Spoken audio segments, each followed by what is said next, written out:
Right then, considering one of our clubs scored 10 in the FA Cup and the other two clubs, Spurs and United, are out.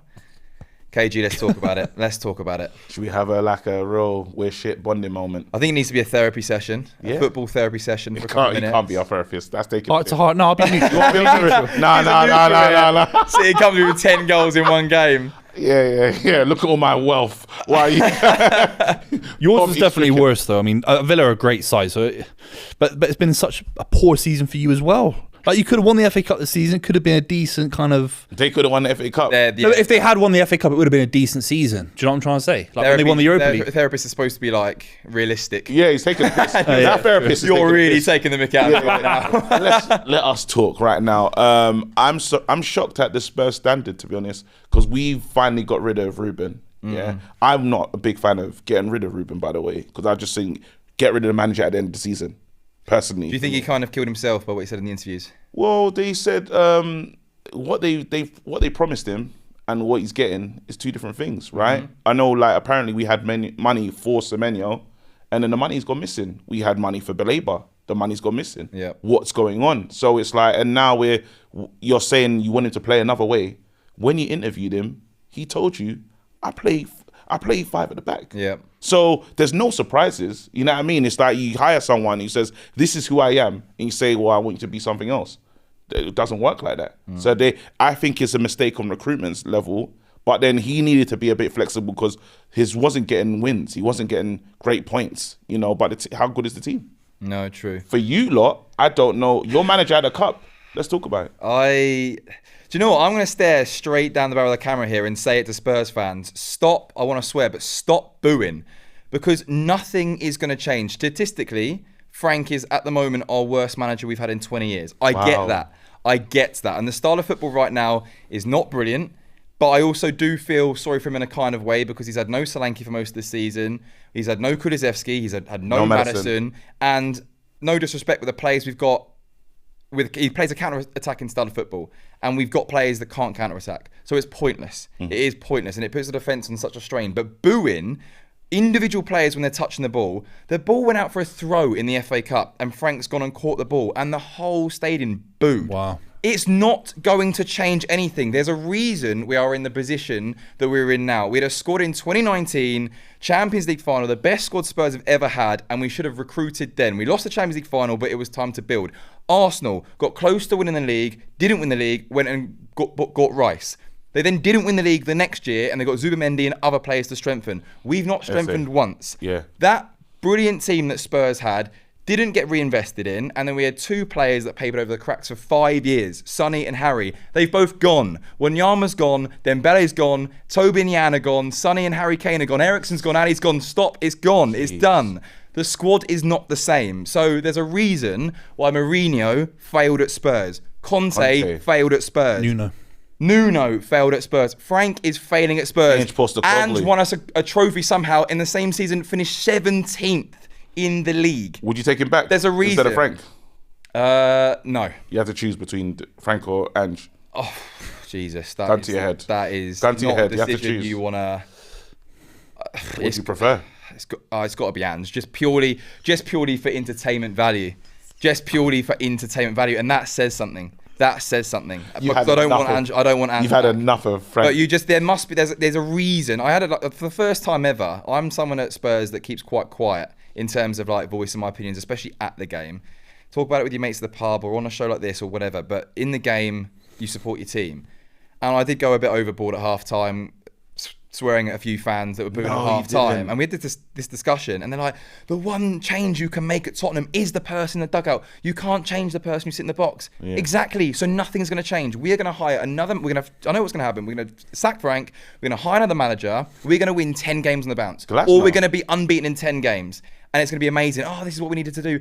Then we're not going to spend any money again, not reinvest in the squad, and we're going to be back to square one in 18 months' time, and it's pointless. There's a lot of managers that are going to be available. He's the same type of. He's not an attacking style manager. Yeah, which is the same as. So who do you want then? That's what I mean. We could get Ancelotti tomorrow, and I'm telling you, it'll make no difference. Ancelotti. You could get Ancelotti. Yeah. Xavi Alonso's just been sacked. So let's go get Xavi Alonso and get Xavi Alonso to work with some of the personnel that we've got in the squad. It will make No difference. They might be better tactically. So keep Frank, but back him and give him some assets that other managers can use. Oh no. There is a problem with Frank. Okay. I'm not saying that I'm Frank. I'm not Frank. I'm definitely Frank in. I'm just saying I'm so sick of this whole let's sack Ange, let's sack Conte, let's sack Mourinho, let's sack Frank. It's not the manager that is the bigger problem here. Yeah. Frank is a problem at the moment. I don't think he's helped with who he's got as a squad and the amount of injuries. Yeah. Frank is a problem, but he's not the problem of Tottenham Hotspur right now. And fans are so deluded. The ball's going out for a throw and they're booing him. He is not the biggest issue. But you're going to get rid of him and still be Spurs, innit? This is what I mean. No manager goes in there unless you reinvest in the squad and have a complete changeover, or you go to the academy and like Poch did, where he gave young players a chance. Tim Sherwood, I'm mentioning his name. As Bring him back. Manager. Tim Sherwood was the one who gave Kane a chance. But can I just say, Bring him back. Despite everything you just said, which is spot on for the last even 10 years, they still beat you in the final.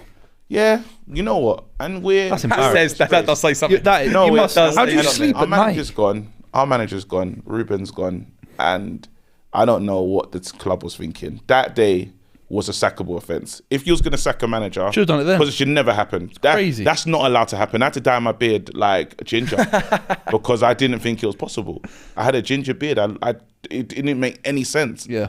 You know, like Man United, you talk about when the people that say stuff at your club, well, I've got legends that are talking about DNA. And I'm sorry to say it, but the old Man United doesn't exist anymore. You say that about DNA though. The DNA of Spurs is to dare us to do exciting, passionate, attacking football. I was going to say more bottle. I've never... In 1961. Wait, Bottle. your DNA is bottle jobs. Your DNA is bottle jobs. Don't try it, bro. If you say the Spurs DNA, what's the Spurs DNA? It's not to dare, it is to do. Not to dare. My granddad might have said it in 1961 when they last won a league title. There's no daring, there's no doing, bro. Anyway, You don't want a league title. whilst we're on this subject of slagging Spurs off, let's get into the show. Guys, welcome back to That's Offside. We are talking on this show about topical subjects. So, obviously, we've just been speaking about the FA Cup losses for Tottenham Hotspur and Manchester United this weekend. We've spoken a little bit about the managers. Let's flip over to Man City at the moment. Obviously, a manager, we don't know how long Pep's going to stay at City. Yeah. Do we think, a question for me, especially with the amount of players that have gone, especially in that position, to City, i.e. Jack Grealish, that's gone there, a very creative, raw player that maybe Pep's style of football or coaching or management has hindered him a little bit. Do we even think that Semenyo is that's the right club? City is the right club for Semenyo? Well, we said that about Erling Haaland. I mean, Jamie Carragher has famously said, he's picked the wrong club. He should have joined Chelsea or Bayern Munich or whatever. I mean, embarrassing.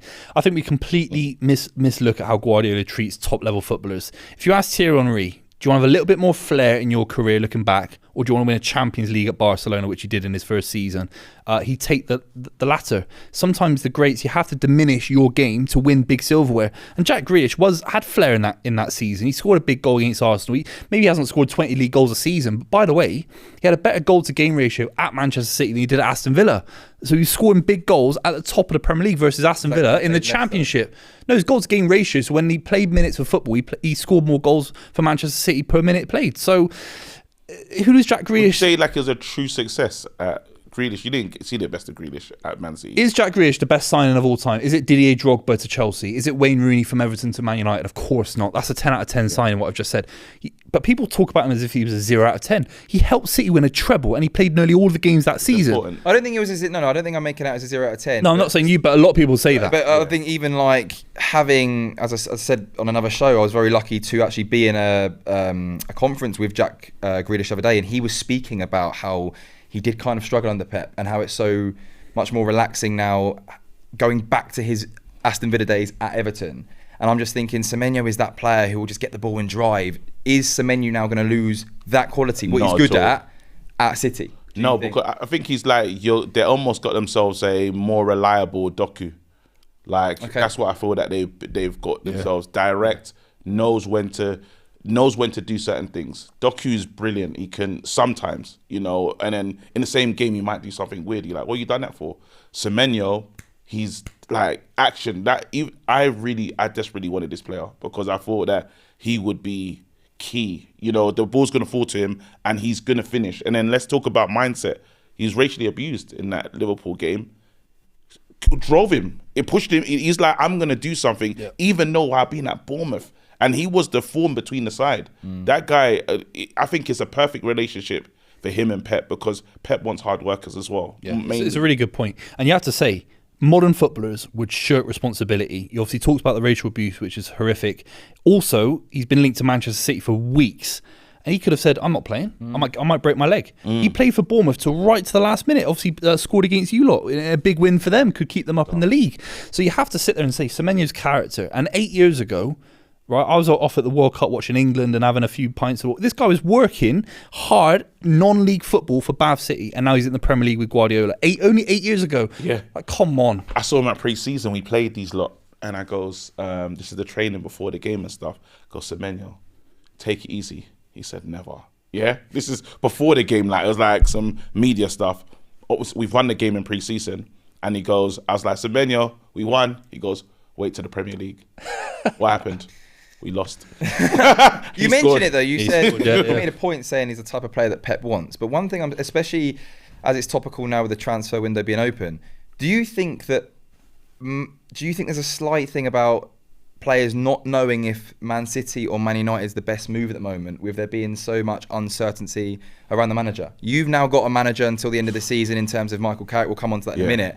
But again, we don't know how Pep's going to be there. So a player might come for 3 months, 5 months, 6 months, whatever, to work under Pep. We don't know how long they're going to work under Pep. And we don't know who the manager's going to be for Man United next season. Man United hasn't been a more exciting project for close to 15 years. They signed Van Persie the last time they won the league title. Since Tevez, really, all the big names want to come to Manchester City. And if they end up going to Man United, they flop. Look at Sanchez playing a piano in his music video and all that. And then Harry Maguire. Like, I think it's a far bigger project without Guardiola. Could be anyone there. Luis Enrique could come in. I don't know. Do you not think one of the biggest pulls, apart from obviously the amount of money City have got and the amount of success they've had, do you not think the biggest pull about going to City right now is the man in charge? Well, and the fact that it's a continuation of success. There's been 3 different managers at Man City that won league titles since Man United last won a league title. So it's different though, because what you're talking about is that Pep thing. You don't know what it's going to be like when you lose that match. That's what. Yeah. Do you think that there is a possibility? Luis Enrique though. That Man City could go to a whole different level. Do you think that Man City could become a Man United though? In terms of they've had one person who's literally changed the whole club, not just the team, not just the tactics, not just the philosophy. He is the club. Yes. And he's changed it. The second he leaves, it's going to be a very. But there's no weight. There's no weight around Manchester City really. There's no real weight. City will probably never be a bigger club than Man United. I can definitely say a better project right now, a better sporting project, 1,000,000%. But Man United are a massive Titanic kind of size football club. The weight around Man United has struggled for them for so many years. That's why they've struggled. City can just get Luis Enrique, get a new manager, keep it fresh. No, because you've got a generation of people that Pep is like their dad.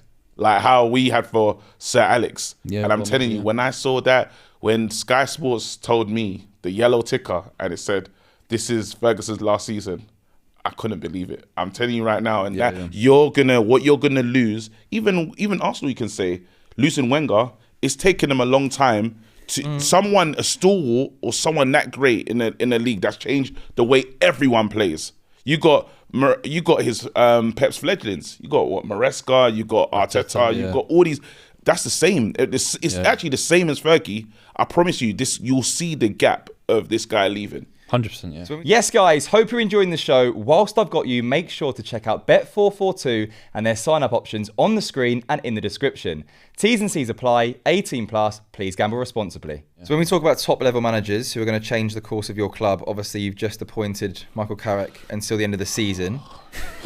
Talk to me about that. Talk to me. Who realistically, again, you've had some great managers be at your club in previous years, and there's not really much that's changed again since Sir Alex. But who goes in now and really actually, because obviously Ollie was part of the question. Ollie was, and that would have been. Who really goes in and not just changes things for a year where the players are happy and motivated because they've got a friend in a manager, but someone who really just changes the.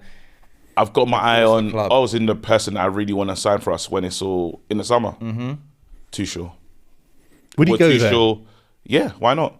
Because I don't think Wilcox is very secure and safe. You saw their faces after the Wolves game. They look like people that are in trouble. Him and Barada, they don't look comfy, I would say. And the club has no role. It says it wants to do something, it will do something else. So like as you said, when they look at the decisions that we've made, Ten Hag, we went on that review only to give him the job and give him money. We said we'll never go and sign someone like Ruben Amorim. Signed Ruben Amorim, got rid of the wingers, got 2 10s, and now we're going a new way. So we're always gonna just do whatever the person that's in front of us says we should do. Is Carrick a good decision? I don't know. Do you think you'll be better now with Carrick than you would have to the end of the season with Alman? No, because I don't believe that. But I hope I'm wrong. But I just feel like you can't just throw in a player into this team and think it's going to be okay. Everyone's piped on about the system, can't play free at the back. But guess what? The one thing that wasn't happening, that was happening under Ten Hag, is you could just run through our midfield. People are going to run. In that game against Brighton, it felt like a Ten Hag game. And then all of a sudden, we're playing the back four, the Man United DNA, all the stuff that the legends do put pressure on this team. And we've been shit for years. And when it was their friend in the dugout, in Oli and Lisa, they didn't say nothing. All of a sudden, they're the most vocal now. Keep the same energy with your friend in the dugout, is what I'm saying. And we won't see it. And that's why, that's the hard bit about Man United. It's like, I saw all the players come back, and I love Scholes. But Scholes and Butt being back at the game, right next to Ferguson, it just stunk a bit. For me, it just like, you lot, like, so it feels like this has been crafted by the legends at the top. We are not that club anymore. You keep saying, play the youth, play the youth. We play the youth. Kid got sent off. Now, I'm not going to blame Shea Lacey, but then was he ready for that moment? The team needed, like, some of the kids are just not ready. It's not class of 92.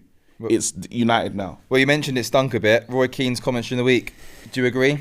Sir Alex Ferguson hanging around the club like a bad smell was obviously what he quoted. Damn. I don't know if it feels like much ado about nothing. Ferguson goes to the games. He's not employed anymore.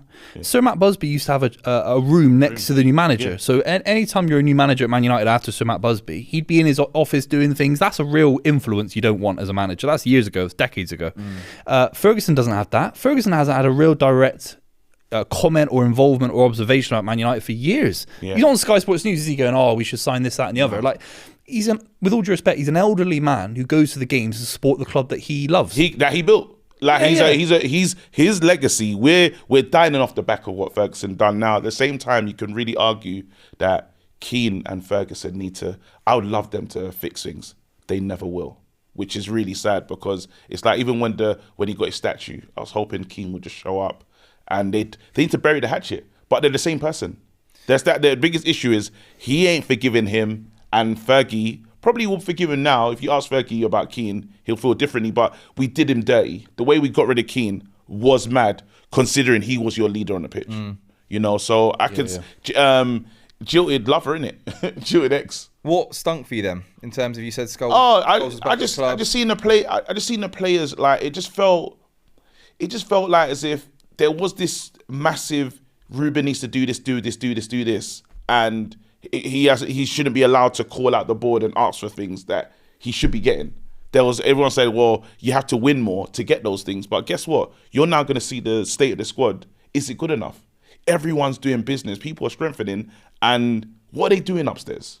But with the greatest respect, you came 15th last season, lost the Spurs in the Europa League final, and he got backed in a way. I mean, he signed one of the most prodigious young strikers in the world, one of the best players last season in the Premier League in Buemo, and Cunha, and he signed a new keeper. And sort of had a bid rejected for Baleba, £100 million kind of, 80 million rejected. But I don't think Brighton gave us a price. Yeah, fair. Yeah. So, but he got backed. Like, he's been backed. History of the Premier League come 15th and get backed that way. No, but he's been backed. But the team is so bad. As you said, when you're talking, if we tried to do a combined 11, we couldn't.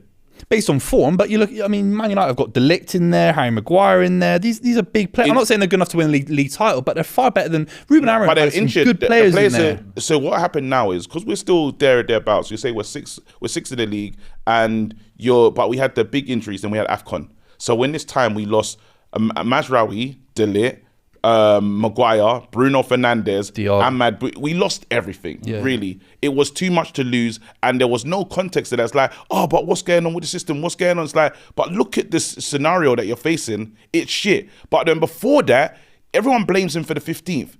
These guys played 4 in the back. But they were sick when he took over. They were 7th. No, it was what? You were under Ten Hag. When Ten Hag got sacked and Amorim came in midway through the season, not an ideal situation. Yeah. You were close to the Champions League positions. You weren't 15th. He took you to 15th. But then we didn't win in the Europa League or nothing like that. He had a 33% win record. I mean, even with, I'm not saying that he's a Shea great. Lacey up I'm not front. saying he's a great player. I'm not saying he's a great manager. Carrick's I'm just better than saying that Amram he as a has to. manager. But we don't know, because when we sacked Ten Hag, we thought it was all going to be better. Yeah. And we got Amram, and it got worse. So I don't know if just sacking a manager I know what you're saying. mid-season, it just The works. ownership's terrible. I agree with you, but also Ruben Amram could also be he's a really poor manager. I don't think he's better than Ole Gunnar Solskjaer as a manager. Talking about this day and age, though, especially with the weekend's fixture coming up, 2 questions for you, Boovy. 1, what do you think the score prediction is going to be for this weekend's game? And 2, is there still a title race?